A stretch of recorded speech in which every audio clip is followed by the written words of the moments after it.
Sana ne yo. Sana yo.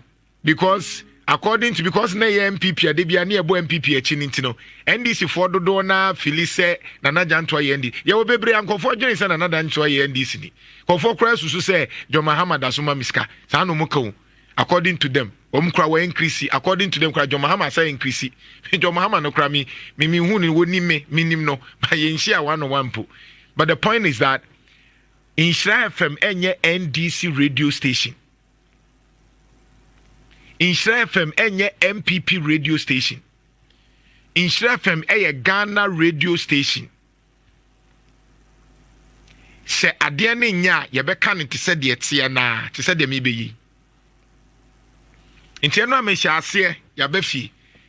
Me hyase e wo yewura John Dramani Mahama so far so good.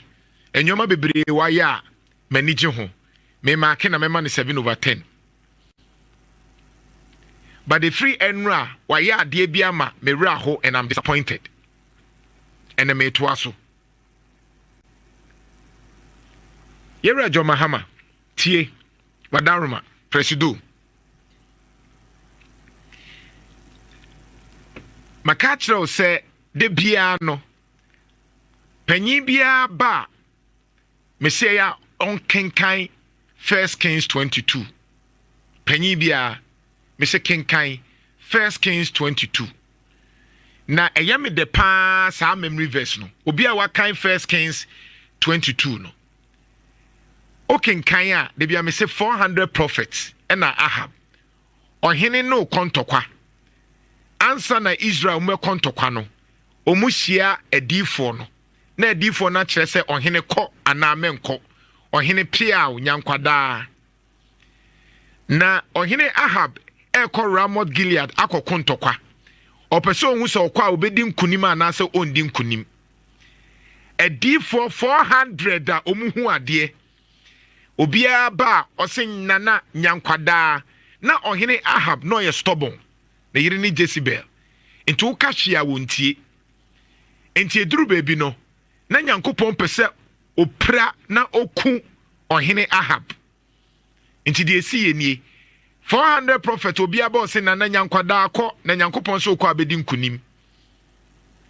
But ohene Ahab say minim sa makade nanso minim akwa bi oyi odi for efre ne makaya na ono de ompema asem makaya obi a wonka asem de enkyere me da ba mo de mo nkofra ne mra odo se maka achem se me kontokwa medi nkunim nanso still me pese me tie makaya minim se makaya mpema asem basa makaya no ba me pese me tie no se me nkọ anama me nkọ de okofo na ba soje ni okofo na ba no eka che makaya se obia se ohene enko no bedi nkunim wo de yenimu wa ye ho bibi basa wo de bibia wo so beka wa ye ho na nyancho na bibia wo beka enye wo de obia se ye no nko ade wo se enye wo kono ko ka kire ohene se okwa wo bedi nkunim makaya se de Awurade beka no beka okoye Ahab say makaya kantam se ntokwa emekwa medi nkunim ana se makasa oh ohene wokwa abedi nkunim nyankwada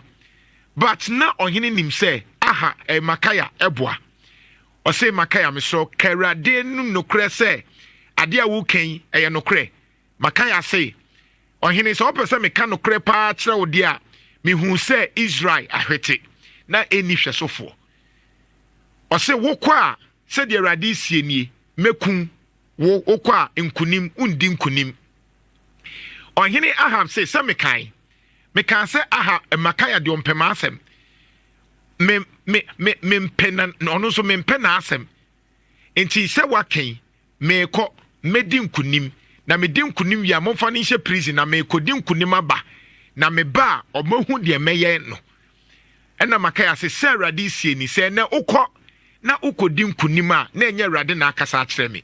In fact edifo hanan no kra ba ko be born asum se oye hwan na obia se John Mahama'S ya ade oye hwan na obia se na Akufo-Addo ya ade a onko a wo de bia na Akufo-Addo ade na atan na Akufo-Addo sa oye hwan na de bia obia se na Akufo na onko a de oye hwan na de bia wo de stomach de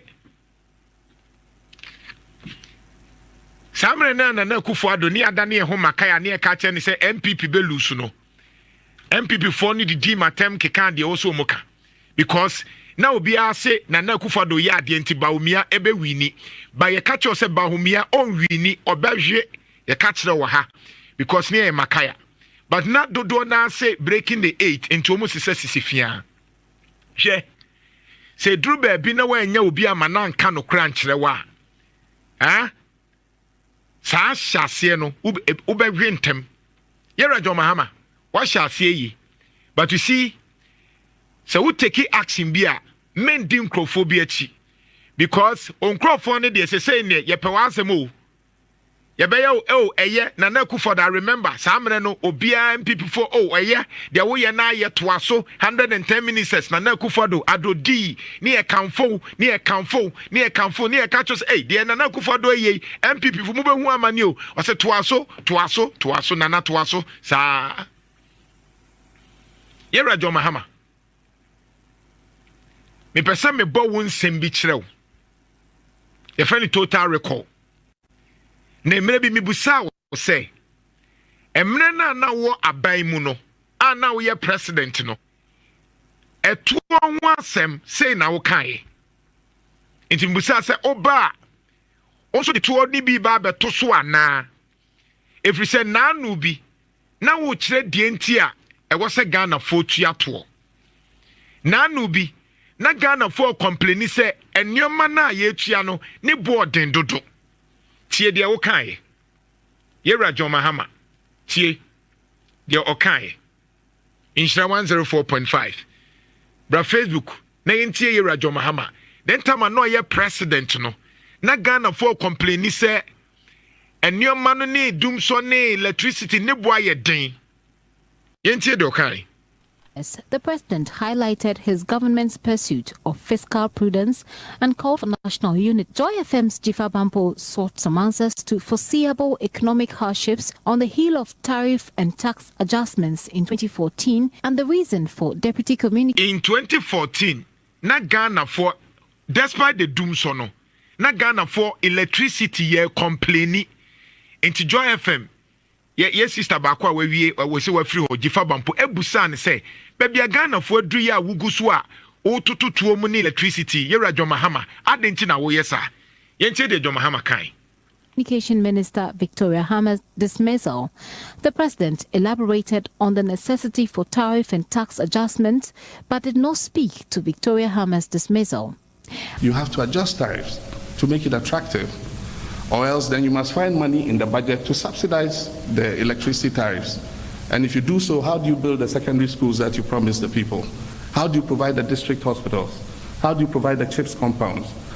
So governance is a difficult business. Difficult decisions need to be taken. An investment, and the mark of leadership is you take difficult decisions when they need to be taken. And that's what I've done. I believe 2014 is going to be a good year, and it's going to be the start of good things for Ghana. Yera Jo Mahama me say kobim we eye Jo Mahama part 1 emrebi na Ghana for in 2014 na sabre na ye wodumsum no Yera Jo Mahama na yasato electricity buoma Ghana for complaining ene ebusan senti adenti no waye sa wo bra ye ho kire yen Yera Jo Mahama say e wo se wo ye because yen ya no wo so ogisika ni free ho. Because yetu abama president say enyoma ni bi wo ho a e wo se wo ye e den kure wo se wo ye e no share bo say saa de na wa ye ni ntino ye behu sunsunsanso enche. But I'm sure say nyina nim 2014 2015 emudum so. Communication Minister Victoria Hammer's dismissal. The president elaborated on the necessity for tariff and tax adjustments, but did not speak to Victoria Hammer's dismissal. You have to adjust tariffs to make it attractive, or else then you must find money in the budget to subsidize the electricity tariffs. And if you do so, how do you build the secondary schools that you promised the people? How do you provide the district hospitals? How do you provide the CHIPS compounds? So governance is a difficult business. Difficult decisions need to be taken. And the mark of leadership is you take difficult decisions when they need to be taken. Enti se utie na ohwe yewra John Mahama ni poster ne na dwempo pa na oyobia ogitumu se electricity se wosi etua de wosi etua oyobia ompese eka begu ho bebre ni ntino se Ghana fo kura esu na wo se electricity bo kosoro a wo se yetua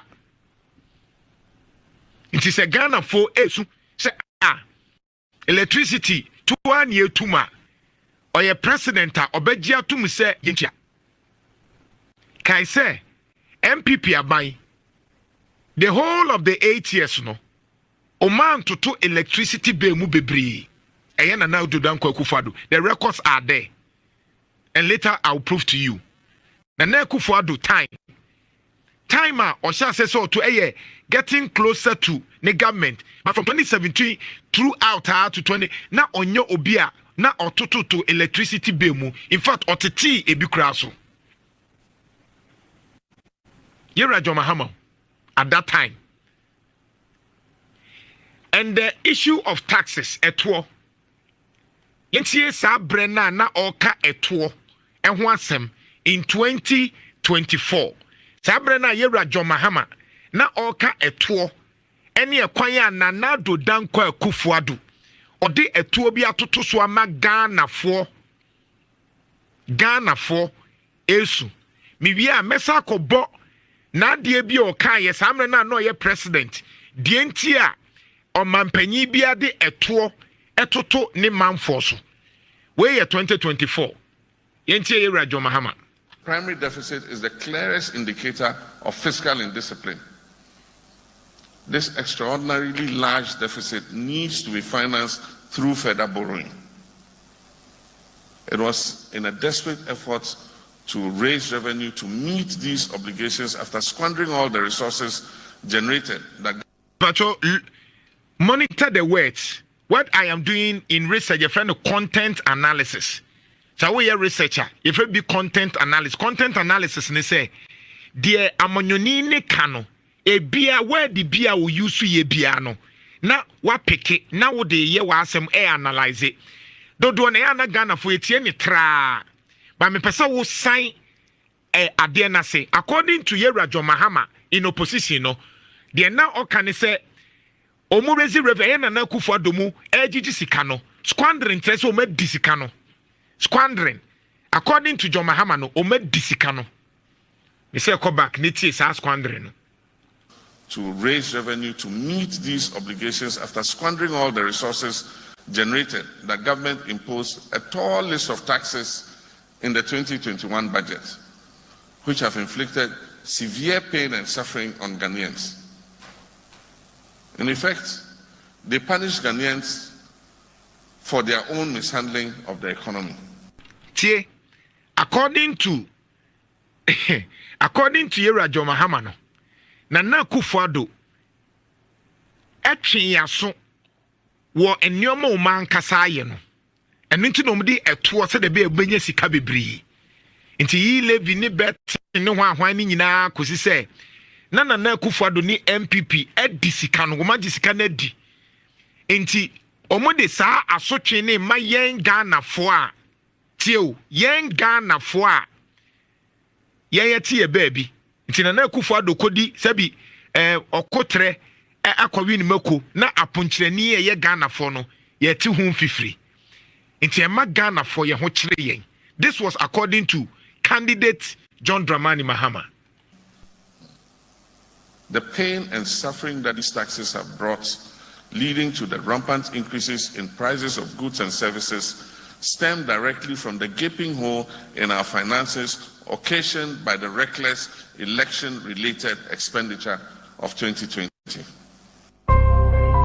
Enti samre ni nyina no elections ho nyomenti sika bi wo ho a na MPP aba edi ne left and right. And ntina na ewo se omode eto bebre to ye so na ye ho kyere yen. But ha emre bi yebusa yewra John Mahama se yewra wo ye president eto yi aya aban de to so no aya na Ghana for ye ho kyere ye dodo enti efa to ho odwene ho sei Yentie de Yewura John Mahama kan. Because the thing about government investment and expenditure is the money doesn't come from anywhere, it comes from ourselves. And especially you have a country where the number of people who know that they must pay a tax on income do not exceed 30% of the population. Almost 70% of the population pay only indirect taxes. And so you either have to go and knock the shop and take a daily rate. And at the end of the year, we're all supposed to go and file our taxes and declare our incomes. And you say, okay, you pay 1,000 Ghana, you pay 500, you pay this. 70% or more of our people don't file their tax returns. And so the only way you can raise money, really, is through... According to John Dramani Mahama at that time, no, you're president, no. Or say, the only way, you can't the only way, once you can say Jesus is the only way. You be, until I'm saying, you content analysis. You're John Mahama, you're president, nim say. Yentimi fa kwenye bia so ye pese enye sika wo man ni mu a nemum ekwan ba ko pe ubetimi ama sika ba aban mu no ena wo to aso no the only way to aso 70% or more of our people don't file their tax returns. And so the only way you can raise money really is through the tax system.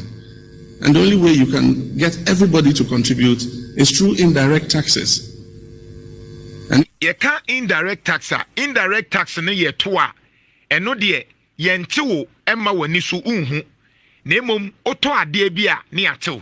Nti yemfa ne se bia okoto aduane ana wakọ shopping mall ana wakọ restaurant. Udidi a aduane ni nyina no ne calculate eto bia kaso ne ye indirect.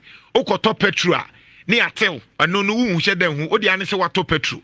Nti according to John Dramani Mahama, John Mahama part 1 no na o say esense Ghana for hye den chia direct tax say bia income o ye chia ni sika ye tetetete no the only way ne say fafa bibi e fa ni indirect ne say ene eye den a wo ye Ghana ni nkoa dia obenum nsuo obeto petrol obefa car obedidi sa anyoma no fa gina ho netete no. This was papa justifying consumption of petroleum products. And so those who consume more, if you have a V8 and you buy more petrol, then you're paying more tax. If you sit in the truck row, you're paying less tax because 15 of you are in the truck row using the same fuel. And so those are some of the things that we're faced with. When he was defending DNTR or the etuo bebre ato Ghana for so, despite the fact that Ghana for say Yewura John Mahama at that time near Hochri no or be explain it. Say because yenche to or defifa indirect tax in intino. This is the reason tia or yes sir. Yento aswe John Mahama, president. It's not every decision that would be popular. But what was I elected for as president? To take popular decisions? If I took popular decisions to make you happy with me, this country would be in the ground by now. According to Yem Papa John Dramani Mahama no, or say, any decision bia we your mampenya ube teki ene beye nipa de. Now so di ntini eto abama no. Ya nto abama ne se ommeye nneoma beye Ghana fo nyina de. Se o yeto abama ne se bibi oba bia enye Ghana fo nyina de a ommanyi ebe kofom ebe breki ma yenwie na afimi wi am question person busa me busa o say samre na yeto man ne nnwoma na no ye na Ghana fo complain no no say osusu say na onim so oba bewe because samre ni nyina no ne nyina nim so oba bewe because of nnwoma ne posture. According to him no na oye sa nnwoma ne because wa anya sa oman no ebe kofom. Nti Yewura John Mahama ye obi o gidi say eto de eye na sa to no obegye nso a fa hyehyɛ baabi ebi te say petrol mu because eye den a no de obefro to answer. Tough decisions. I mean, do I take pleasure in imposing taxes on people as if, you you just take a pleasure in doing it? You don't. But you look at the alternative, and the alternative is worse. And so you must take decisions that are in the national interest. The benefits might not be seen immediately, But then in future, people will see what benefits they have accrued. According to John Dramani Mahama, President, Part 1, no, Samre no, or say, Sabi, ono awoi, and yet to send a need tio, and yet to send a need just say, or dear tour to Ghana Fosso. Now so say anya, Sabi, and yen a need say, tio, and yen a need say, or dear tour to Ghana Fosso. But there was a way, ne boa Ghana, dachi. Question and empese mi buseni. Yera John Mahama, any dear question, mi busa question we. Enti Nana Akufo-Addo de na ye na nigye se odi e-levy beto so mpese mbusa o Nana Addo Akufo-Addo ye mpapa pese mbusa se sabre na odi e-levy eto so no Nana Akufo-Addo odi betting tax eba Nana Akufo-Addo odi COVID-19 levy eba ene eto bebre na odi ba ni e complain no na ye Nana Addo Akufo-Addo ne pe na ye na nigye se odi beto so ana na oni atenka na onye nipa na Nana Addo Akufo-Addo na onye nipa na oni atenka na nakoma edin enti na oye na adwen se obema Ghana fo ho akire wo mu ana me pese me busa se wo na ye president se ye true se Nana Akufo-Addo agi sika ni di ya ma ye hu se sa sika no odi ye me se busa ye John Mahama Nana Addo Akufo-Addo e-levy ni betting tax no ojiji ye ni ekoni bottom odi sa sika na na se Nana Akufo-Addo di e-levy na okono oyi e-levy ni kose ni bottom di ya ma ye hu betting tax no se ojiwie no odi kogu na accounts ma ye hu according to you no o say the enti odi gu so no ene se obobo ka bi enti na wo se ojiji sika no na eja odi ye enti na no pami busa ye John Mahama se wo na ye president books ni nyina ekuta na Nana Addo Akufo-Addo e-levy na mo so wa hu de odi sika na sika no odi betting tax sika no ofaye ka kire yen COVID-19 levy no ekogu na Nana Addo Akufo-Addo ni bottom na stop this hypocrisy amanyofo mumnya kwenya na mo betena so na mo ya ade bi na ye mpani e ka na ma no hyeda asesa sabi Nana Akufo-Addo o hyeda se e kambro engu hana e ka no o hyeda se e ka enkogu electricity ho ana sa ka no wankasa unim se eye legacy debt eye ka omampanyi Akufo bru bi gu ho John Mahama wo bru bi gu ho Nana Akufo-Addo abru bi agu ho ena wo nso eto aso enti mbese mbusa se eto na Nana Addo Akufo-Addo jeje ye na Ghana fo ye se ye ho kire ye no Nana Addo Akufo-Addo odi kogu na council ma na sika no wona council ma o meye hu na ye Akufo nkofa no na mo se sika no wo ho na sa sika no e-levy sika ni bi woda so yusu COVID-19 sika ni bi woda so yusu betting tax levy no sanitation woda so yusu a